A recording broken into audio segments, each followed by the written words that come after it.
Hello guys, welcome back to our YouTube channel. आज का हमारा असाइनमेंट का सब्जेक्ट कोड है BHDAE 182 स्तरीय कार्य। ये असाइनमेंट स्टूडेंट 2022 और 2023 के लिए है। तो चलिए असाइनमेंट शुरू करते हैं। इसमें हमें 3 पार्ट्स में असाइनमेंट डिवाइडेड है, खंड का, खंड खा और खंड गा। खंड का में 2 क्वेश्चन हैं, पर वो ऑप्शन वाले क्वेश्चन हैं।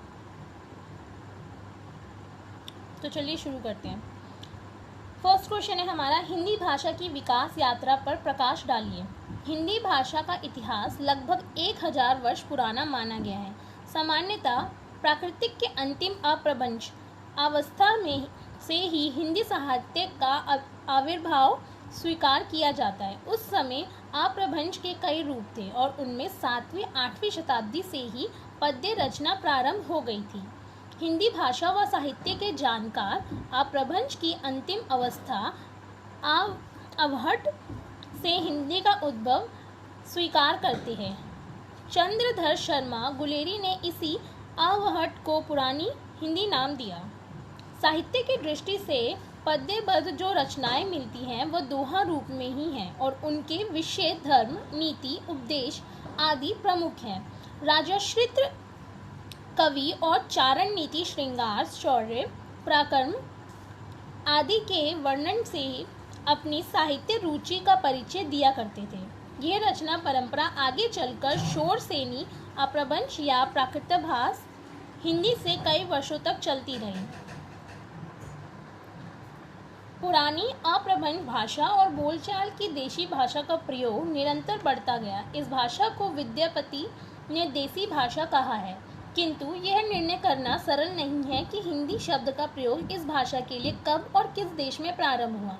हाँ, इतना अवश्य कहा जा सकता है कि प्रारंभ में हिंदी शब्द का प्रयोग विदेशी मुसलमानों ने किया था। इस शब्द से उनका तात्पर्य भारतीय भाषा का था।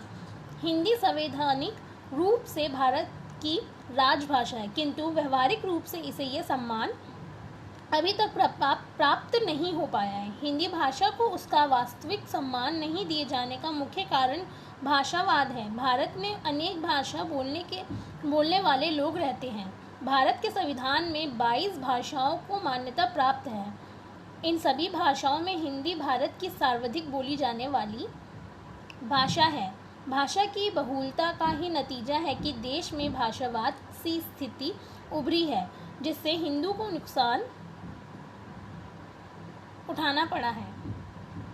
सेकंड क्वेश्चन, मौखिक संप्रेषण की अवधारणा एवं प्रकारों का परिचय दीजिए। मौखिक संप्रेषण के संदेश देने वाला तथा संदेश प्राप्त करने वाला दोनों आमने सामने होते हैं, अर्थात इसमें समाचारों का आदान प्रदान मौखिक रूप से किया जाता है। अर्थात शब्दों का व वाक्य के सहारे जब संप्रेषण किया जाता है तो उसे मौखिक संप्रेषण या मौखिक संचार कहते हैं।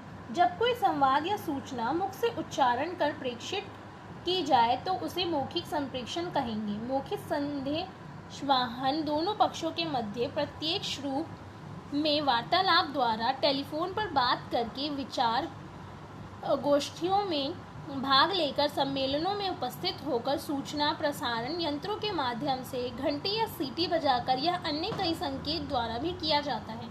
कभी कभी तो मुख मुद्रा या शारीरिक अंगों के विशेष संचालन द्वारा भी भाव भी व्यक्त की जाती है।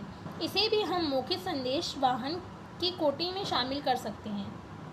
मौखिक संचार से तात्पर्य संचारक द्वारा किसी सूचना अथवा संवाद का मुख से उच्चारण कर संवाद तात्पर्यता को प्रेरित करने से है। दूसरे शब्दों में, जो सूचनाएं या संदेश लिखित ना हो वरन जुबानी कहे या निर्गमित किए गए हों, उन्हें मौखिक संचार कहते हैं। इस विधि के अंतर्गत संदेश देने वाला तथा संदेश पाने वाला दोनों को एक दूसरे के सामने होते हैं।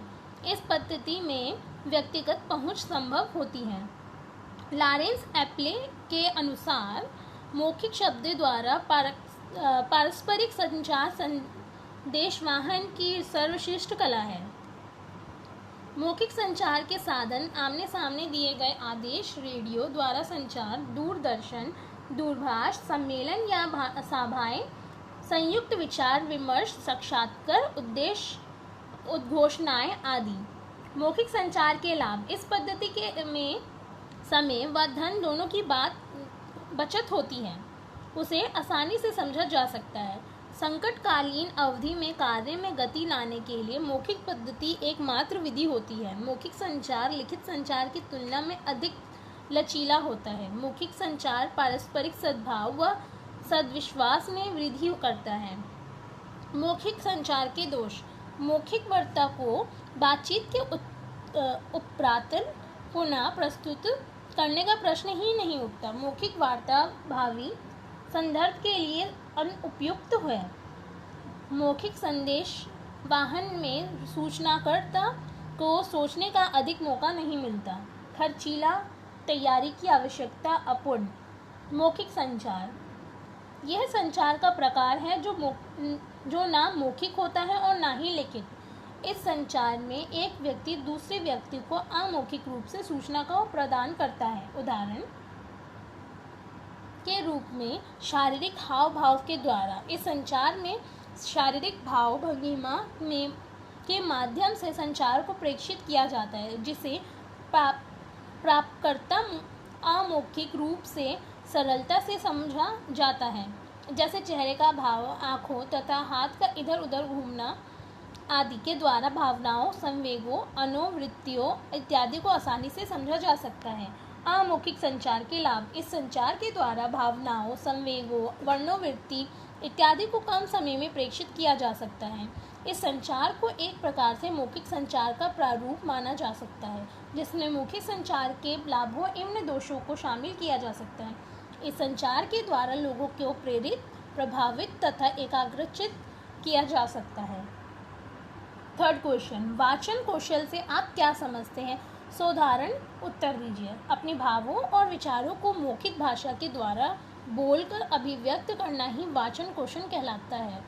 वाचन कौशल के उद्देश्य अपने भावों, विचारों, अनुभवों को सरलतापूर्वक स्पष्ट ढंग से व्यक्त करने के योग्य बनना, शुद्ध उच्चारण, उचित स्वर, उचित गति एवं हाव भाव के साथ बोलना सीखना, निसंकोच होकर अपने विचारों को व्यक्त करने के योग्य बनना, परस्पर वार्तालाप करने के योग्य बनना, धारा प्रवाह बोलने के योग्य बनना, स्वाभाविक रूप से बोलने के भाव जागृत करना, अपने विचारों को प्रभावोत्पादक ढंग से प्रस्तुत करना। आदर्श वाचन में अध्यापक अपने वाचन को गति, यति, आरोह, अवरोह, स्वराघात को ध्यान में रखकर कक्षा में प्रस्तुत करता है।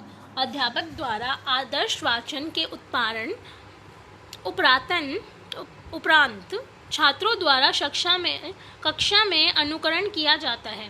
पाठ के भाव अनुसार वाचन पैदा करने की क्षमता विकसित करना तथा ओजपूर्ण एवं उच्च स्वर के श्रृंगार रस से शिक्षण का वाचन आदि होता है। लिखित सामग्री को बिना आवाज निकाले पढ़ना मौन वाचन कहलाता है। मौन वाचन के माध्यम से छात्रों में स्वाध्याय की रुचि जागृत की जाती है। फोर्थ क्वेश्चन, प्राणतत्व के आधार पर व्यंजनों के प्रकार का परिचय दीजिए। प्राणवायु व्यंजनों की संख्या 14 है, जिसमें 5 वर्गों के सम वाले स्थान यानी 2, 4 इत्यादि स्थान तथा उपशम व्यंजन शामिल हैं। ख, घ, छ, झ, ठ, ढ, थ, ध, फ, भ, श, श, स, ह ये सभी महाप्राण व्यंजन हैं। अल्प प्राण व्यंजन, उन व्यंजनों को अल्प प्राण व्यंजन कहा जाता है जिनका उच्चारण करते समय प्राणवायु महाप्राण की तुलना में कम प्रयोग होती है।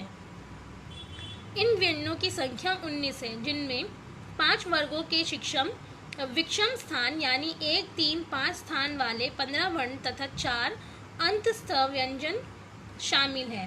क, ग, ड़, च, ज, ण, ट, ड, न, त, द, न, प, ब, म, य, र, ल, व ये सारे अल्प प्राण व्यंजन हैं। उक्षिप्त व्यंजन इसके अंतर्गत सिर्फ 2 ही व्यंजन होते हैं। इनके उच्चारण में जीभ एक से ज़्यादा बार कहीं और फिर कहीं और टकराती है। ये वर्णन संस्कृत में नहीं है, ये हिंदी में नए आए हैं, इसलिए इन्हें नव विकसित कहा जाता है। इन व्यंजन के से सभी कोई शब्द शुरू नहीं होता है। ये हमेशा शब्दों के बीच या अंत में प्रयोग होते हैं। ई और र द्विगुण व्यंजन होते हैं। उदाहरण में बढ़ना, कूड़ा, पढ़ना इत्यादि। स्पर्श व्यंजन, जब व्यंजनों का उच्चारण मुख के अवयव का परस्पर पूर्ण स्पर्श करने पर होता है तब उन्हें स्पर्श व्यंजन कहते हैं। इनके उच्चारण में पहले हवा मुख में रुक जाती है, फिर धक्का देकर बाहर निकलती है। हिंदी में क, च, ट, ता, पा पांचों वर्ग के स्पर्श व्यंजन हैं। का वर्ग का, ख, ग, घ, ड़। चा वर्ग चा, छ, ज, झ, ण। टा वर्ग ट, ठ, ड, ढ, न। ता वर्ग त, थ, द, ध, न। पा वर्ग पा, फा, ब, भ, म। संघर्षी व्यंजन, नाम से स्पष्ट है जिन वर्णों के उच्चारण में जब कुछ संघर्ष करना पड़े। जब व्यंजनों उच्चारण करते समय दो अव्यय इनके निकट आ जाते हैं कि हवा दोनों के बीच से घर्षण करती हुई निकलती है, जैसे फा, जा, शा, खा, गा। स्पर्श संघर्षी व्यंजन, इस प्रकार के व्यंजनों के उच्चारण में पहले स्पर्श और बाद में घर्षण होता है, जैसे चा, छा, झा। नासिकीय व्यंजन, जिन व्यंजनों के उच्चारण में हवा नाक से निकलती है वे नासिकीय कहलाते हैं। व्यंजनों में 5 वर्गों में पंचम वर्ण नासिकीय है, जैसे ड़, न, ण, ना, मा। पार्श्विक व्यंजन, जिस वर्ण के उच्चारण में मुख के मध्य भाग में 2 अव्यय मिलकर वायु अवरुद्ध कर देते हैं, किंतु हवा दोनों पार्श्वों से होकर निकल जाती है, जैसे ला। अतिक्षिप्त व्यंजन, इनके उच्चारण में जीवा नोक कठोर तालु को छूकर झटके से नीचे आकर वायु निकालती है, उन्हें अक्षिप्त व्यंजन कहते हैं, जैसे ड, ढ। लुंठित व्यंजन, जिन व्यंजनों के उच्चारण में हवा मसूड़े के पास आकर कुछ कंपनता उत्पन्न करती है, उन्हें लुंठित व्यंजन कहते हैं, जैसे रा। ऊर्ध्व व्यंजन, हिंदी में या व ऊर्ध्व व्यंजन है। या इसके उच्चारण में ओंठ फैले या कभी तटस्थ रहते हैं। वा इसके उच्चारण में ओंठ फैले रहते हैं। क्वेश्चन 5, अव्यय और उसके प्रकारों पर प्रकाश डालिए। वह शब्द जिनमें लिंग, वचन, कारक के आधार पर मूल शब्द में कोई परिवर्तन नहीं होता, अर्थात मूल शब्द अपरिवर्तित रहता है, उन शब्दों को अव्यय कहते हैं। साधारण भाषा में जिन शब्दों के उपयोग में वाक्य में लिंग, वचन, कारक, काल आदि की वजह से कोई परिवर्तन नहीं होता, उसे अव्यय शब्द कहते हैं। अव्यय का शाब्दिक अर्थ होता है जो व्यय ना हो। अव्यय शब्द पर स्थिति में अपने मूल रूप में रहते हैं। इन शब्दों को अविकारी शब्द भी कहा जाता है। उदाहरण आज, कल, इधर, उधर, किंतु, परंतु, लेकिन, जब, तक, अब तक, क्यों, इसलिए, किस लिए, अतः, अब, जब, तब, अभी, अगर, वह, वहाँ, यहाँ, बल्कि, अतएव, अवश्य, तेज, कल, धीरे, चूंकि, क्योंकि आदि। अव्यय के प्रकार, अव्यय के 5 प्रकार होते हैं। क्रिया विशेषण अव्यय, जो शब्द क्रिया की विशेषता को बतलाते हैं, क्रिया विशेषण अव्यय कहलाते हैं। जहाँ पर यहाँ तेज, अब, रात, धीरे धीरे, प्रतिदिन, सुंदर, वहाँ, तक, जल्दी, अभी, बहुत आते हैं, वहाँ पर क्रिया विशेषण अव्यय होता है। उदाहरण, यहाँ क्या कार्य हो रहा है, वह लोग रात को पहुँचे। दूसरा, संबंध बोधक अव्यय, ये अव्यय जो संख्या के बाद आकर संज्ञा का संबंध अन्य शब्दों से करते हैं, संबंध बोधक अव्यय कहलाते हैं। जहाँ पर बाद, भर, के ऊपर, की ओर, कारण, ऊपर, नीचे, बाहर, भीतर, बिना, सहित, पीछे, से, पहले, से, लेकर, तक, के अनुसार, की खातिर, के लिए आते हैं, वहाँ पर संबंध बोधक अव्यय होता है। उदाहरण, मनुष्य पानी के बिना जीवित नहीं रह सकता। सोहन कक्षा में दिन भर रहा। तीसरा, समुच्चय बोधक अव्यय, ये अव्यय जो वाक्यों को परस्पर जोड़ने का कार्य करते हैं, समुच्चय बोधक अव्यय कहलाते हैं। जो शब्द 2 शब्दों, वाक्यों या आप वाक्यांशों को जोड़ते हैं उन्हें समुच्चय बोधक अव्यय कहते हैं। इन्हें योजक भी कहा जाता है। ये शब्द दो वाक्यों को परस्पर जोड़ते हैं, जहाँ पर और, तथा, लेकिन, मगर, व, किंतु, परंतु, इसलिए, इस कारण, अतः, क्योंकि, ताकि, या, अथवा, चाहे, यदि, कि, मानो, आदि, यानी, तथापि आते हैं वहाँ पर समुच्चय बोधक अव्यय होता है। उदाहरण: सूरज निकला और पक्षी बोलने लगे। विस्मयमाधिबोधक अव्यय। ये अव्यय जो शोक, हाय, है राम, या है अल्लाह, काश ऐसा होता, त्राहि, मच गई, हर्ष, वाह वाह, आह, जय, शाबाश, घृणा, हट, धिक्कू, दरु आदि अव्यय जिनका संबंध वाक्य के किसी अन्य शब्द से नहीं होता। जिन अव्यय शब्दों के से हर्ष, शोक, विस्मय, ग्लानि, लज्जा, घृणा, दुख, आश्चर्य आदि के भाव का पता चलता है, उन्हें विस्मयादि बोधक अव्यय कहते हैं। इनका संबंध किसी पद से नहीं होता, इसे घोटक भी कहा जाता है। विस्मयादि बोधक अव्यय है में चिन्ह लगाया जाता है। उदाहरण: हाय वे चला गया, वाह क्या बात है। निपात अव्यय जो वाक्य में नवीनता या चमत्कार उत्पन्न करते हैं, उन्हें निपात अव्यय कहते हैं।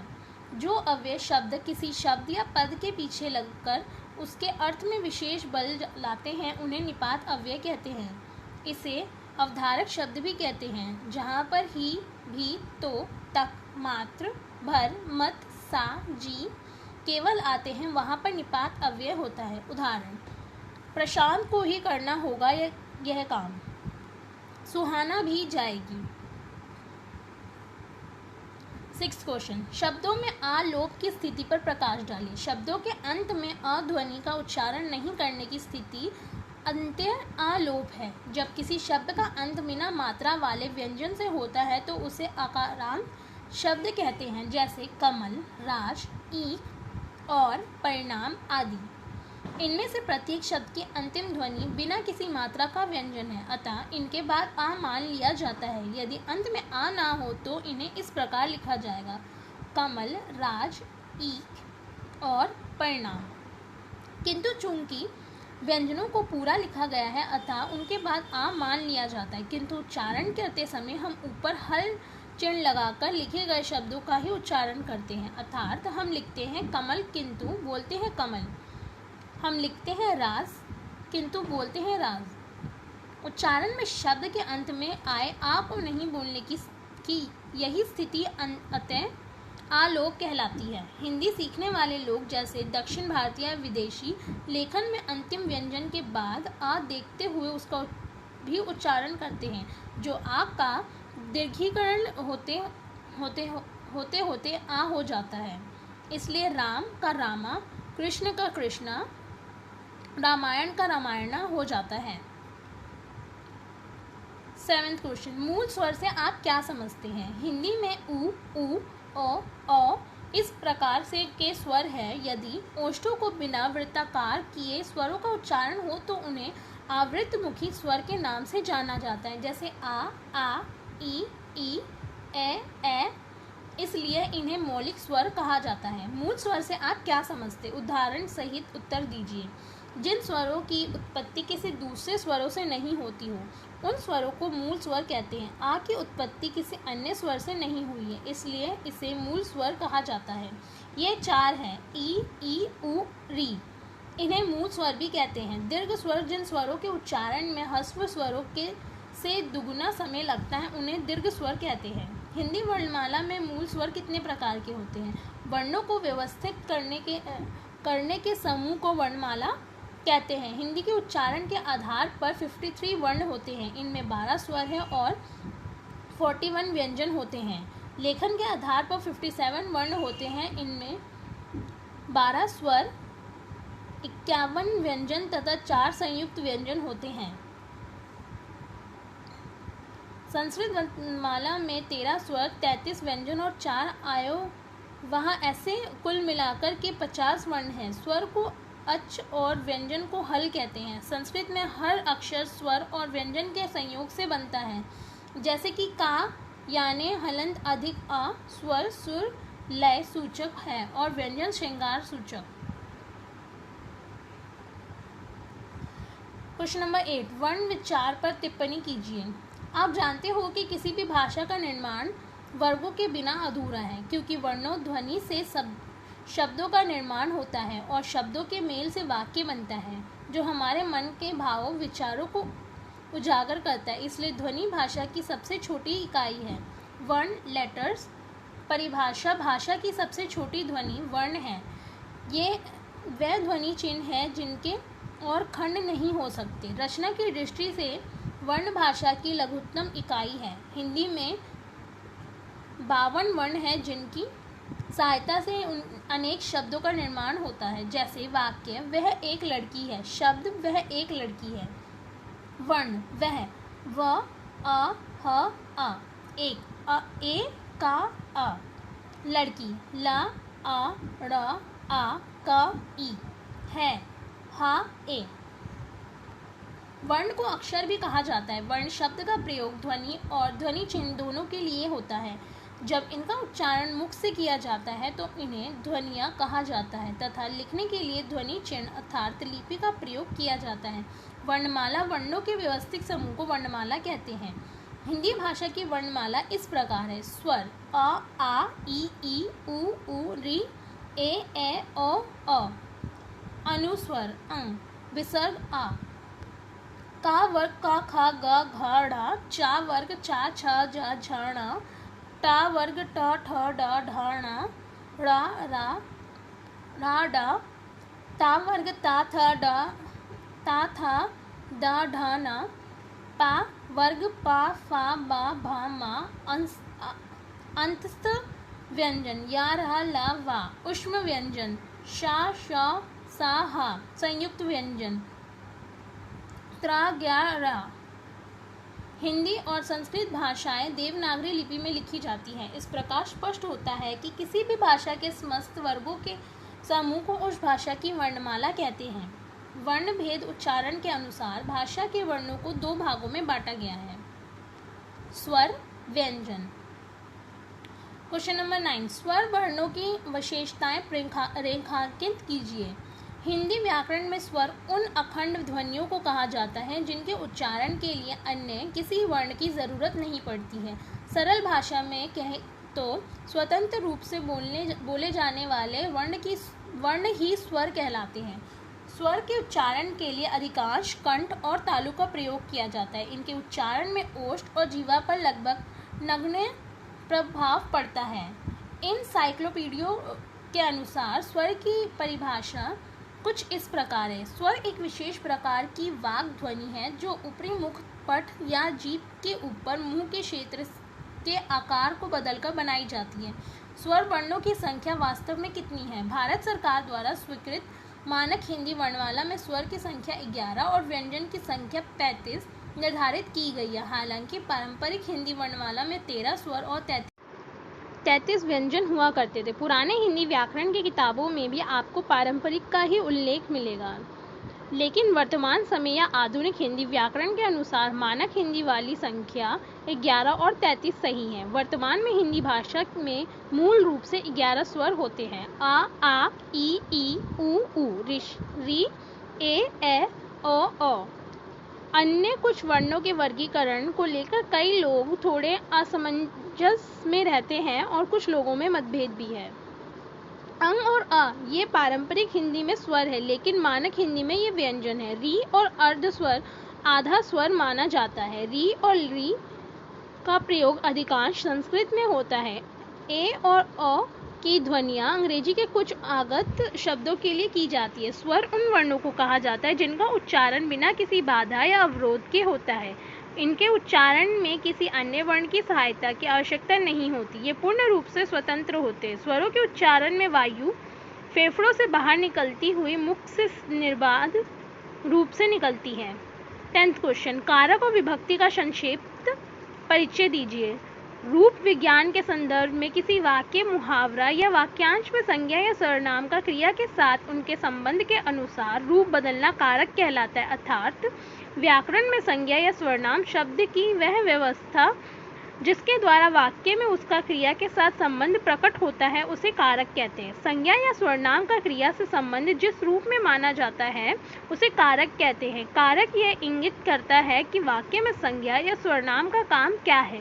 कारक कई रूपों में देखने को मिलता है। विभिन्न भाषाओं में कारकों की संख्या तथा कारक के अनुसार शब्द का रूप परिवर्तन भिन्न भिन्न होता है। संस्कृत तथा अन्य प्राचीन भारतीय भाषाओं में 8 कारक होते हैं। जर्मन भाषा में 4 कारक है। कारक विभक्ति संज्ञा अथवा स्वर्नाम शब्दों के कारक अनुसार रूप परिवर्तन को कहते हैं। विभक्ति का शाब्दिक अर्थ है विभक्ति होने की क्रिया या भाव या विभाग या बाँट। व्याकरण के शब्द संज्ञा स्वरनाम तथा विशेषण के आगे लगा हुआ वह प्रत्यय या चिन्ह विभक्ति कहलाता है, जिससे पता लगता है कि उस शब्द का क्रियापद से क्या संबंध है। संस्कृत व्याकरण के अनुसार नाम या संज्ञा शब्दों के बाद लगने वाले के प्रत्यय विभक्ति कहलाते हैं। जो नाम या संज्ञा शब्दों के पद वाक्य प्रयोगार्थ बनाते हैं और कारक परिणति के द्वारा क्रिया के साथ संबंध सूचित करते हैं। प्रथमा, द्वितीय, तृतीय आदि विभक्तियां हैं, जिनमें एक वचन सिंगुलर, द्विवचन, बहुवचन, तीन वचन होते हैं। पाणिनीय व्याकरण में इन्हें सूप आदि विभक्ति के रूप में गिनाया गया है। संस्कृत व्याकरण में जिसे विभक्ति कहते हैं वह वास्तव में शब्द का रूपांतरित अंग होता है, जैसे रामायण, रामाय इत्यादि। आजकल के प्रचलित हिंदी की खड़ी बोली में इस प्रकार की संस्कृत की तरह की विभक्तियां प्राय नहीं है। केवल कर्म और संप्रदान कारक के स्वरनामों में विकल्प से आती है, जैसे मुझे, तुझे, इन्हें इत्यादि। खड़ी बोली में बल्कि संज्ञाओं की 3 कारक हेलो में विभक्ति होती है, अविकारी, इतर और संबोधन। नीचे दिया गया श्लोक रामक्ष स्तोत्र में आया है और इसे विभक्ति समझाने के लिए उपयोग किया जाता है। इनमें राम शब्द के 8 रूप आए हैं, जो क्रमशः 8 विभक्तियों के एक वचन के रूप में हैं। रामो राजमणि, सदा विजयते रामन, रमेश भजे, रामेण अभिहिता निशाचरचम, रामाय तस्मै नमः, रामात् नास्ति प्रायणा प्रतन रामस्य दसो समयः। तो यहीं पर हमारा असाइनमेंट ख़त्म होता है। अगर आपको कोई भी डाउट हो तो आप अब हमारे व्हाट्सएप नंबर पे कांटेक्ट कर सकते हैं, जो डिस्क्रिप्शन बॉक्स में अवेलेबल है। इसके अलावा अगर आपको इसका PDF भी चाहिए हो तो भी आप हमें व्हाट्सएप पे कांटेक्ट कर सकते हैं। बाकी अगर आपको वीडियो अच्छी लगे तो लाइक, शेयर एंड सब्सक्राइब कीजिएगा। Thank you.